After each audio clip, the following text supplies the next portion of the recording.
Welcome to Cool Outdoors. Today, we're going to unravel the mystery of the plastic worm. If you're like me, you may have 10, 15, 20 boxes full of rubber worms. How do you know when the proper time to use each plastic worm is? Today, I'm going to answer that question.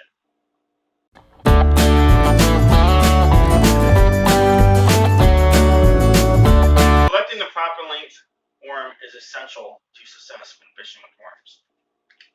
You need to understand what kind of situation and what kind of bait you're trying to imitate when selecting a worm length. We're going to get more into lengths after we talk about hooks and sinkers.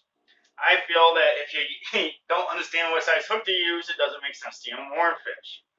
When you use too small of hook, let's do an extreme example, a trout hook and a 10-inch worm. Wow, you're asking for trouble. You're going to get blow-ups and strikes at it all day long, and you're never going to catch a single fish. But let's say you use the proper size hook, you're probably going to catch a lot of those fish. In the description below, I am going to leave a chart, making it easy for you to select your worm with your proper hook. Now let's talk about weights. Weights are one of the most essential parts of worm fishing. Understanding that the less weight you use, the more action your worm has. We use too much weight and it becomes nothing but a jig. In the description below, I will leave a chart, another chart, showing you with the length of worm and how much weight you should use. But now let's get into the nuts and bolts of this video. Longer worms are my favorite to use in weedy situations. There's a couple reasons for this. I like to fish them slow, which is the best way to fish them. And I keep in mind that it's a large meal for a large fish, and I tend to catch larger fish on a larger worm. They have a snake action, and they tend to float. I personally love using them on braided line, cast deep into a weed bed. I find my strikes come anywhere there's an opening, and I fish it slow all the way through.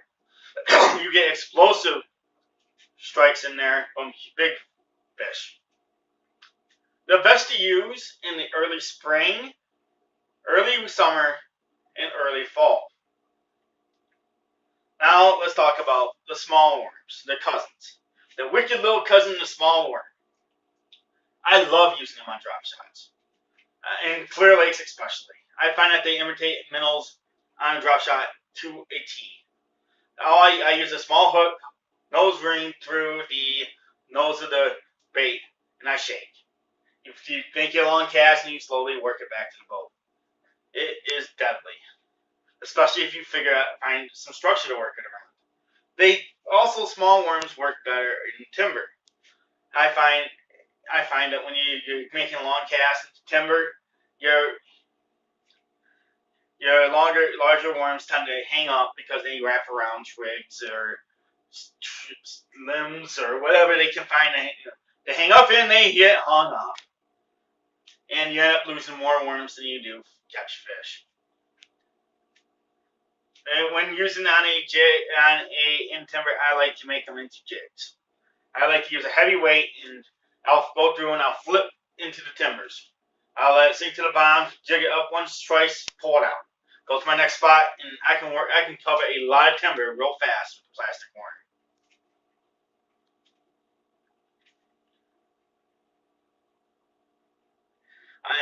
And when I'm doing that, I either peg my weight right to the worm, or I put it on a shaky head. Shaky heads are now one of my favorites to use, especially in timber. How do you like to use worms? Please tell me in the description. Help me become a better fisherman, and I'll help you. Please subscribe, like, and share this video.